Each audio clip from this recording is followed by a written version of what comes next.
The Chesapeake Life started in 1607 when the first Chesapeake settlers dealt with brutal and nasty conditions alongside diseases such as malaria and dysentery, cutting off 10 years of their life expectancy. The life of early settlers became shorter and shorter, with the people born in Virginia and Maryland wouldn't live to be 20. Immigration from New England allowed the Chesapeake settlements to gradually grow in the 17th century. A majority of the immigrants were single men, but many perished soon upon arriving. Men who arrived competed for the attention of scarce women, so as a result, women hadn't remained single for long.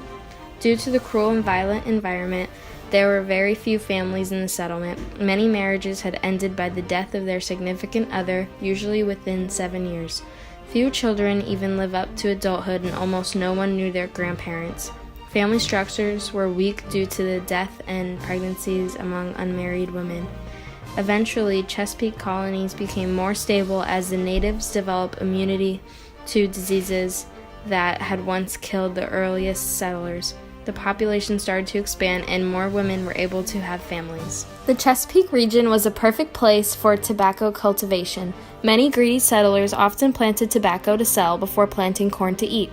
But soon, due to the enormous amount of tobacco planting, it depleted the soil. With less and less tobacco being grown, the high demand for more product was nearly impossible to meet. To ensure more land to plant tobacco, commercial farmers went further up the coast, provoking the Indians to attack. With 40 million pounds of tobacco being exported out of the Chesapeake Bay, you could say that the Chesapeake had an enormous production. This mass production depressed the prices, but Chesapeake tobacco growers responded by still planting and bringing more product to the market. With tobacco being a labor-intensive crop, many workers were needed to do the job. Since Indians were dying in contact with the whites and African slaves were too expensive, they took advantage of England's surplus of displaced farmers who are desperate for employment. These indentured servants worked voluntarily for several years as a labor force in exchange for a voyage to America, including their freedom dues, food, and a piece of land. Virginia and Maryland both adopted the headright system, granting 50 acres of land for those who paid to passage to America, in order to increase the amount of servant workers immigrated. But only masters of these servants would gain the benefits of land ownership for the system, since whoever paid for the voyage gains the land. Many of these masters made investments in servants that would later help them dominate the agriculture and commerce of the southern colonies. In the 17th century, indentured servants represented 3/4 of all European immigrants in Virginia and Maryland. During the early Chesapeake settlements, indentured servants lived a hard life. Many looked forward to completing their term of servitude and finally being free. But as land became more scarce, fewer masters were including land grants and freedom dues. Many servants became harsher, misbehaving and disobeying their masters. This led to punishment like an extended term of service.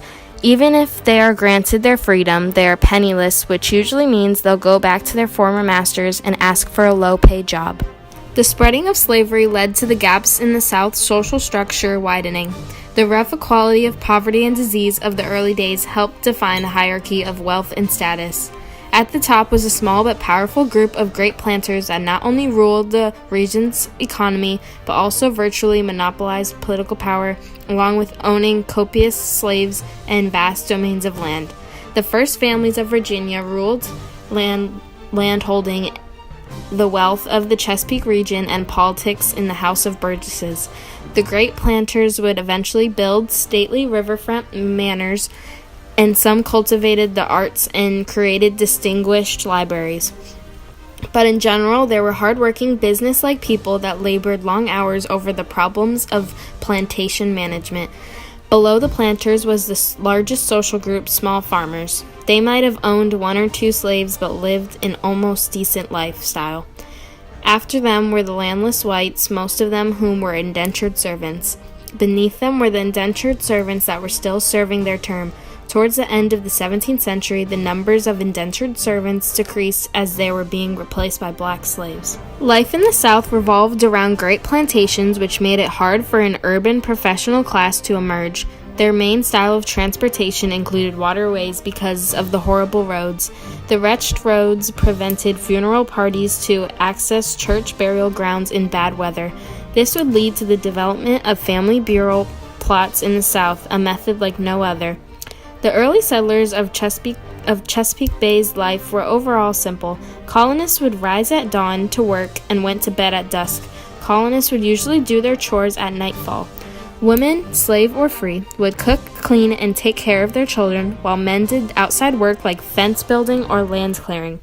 Majority of colonists were farmers, and they would plant in the spring, tend crops in the summer, harvest in the fall, and prepare for a new cycle in the winter.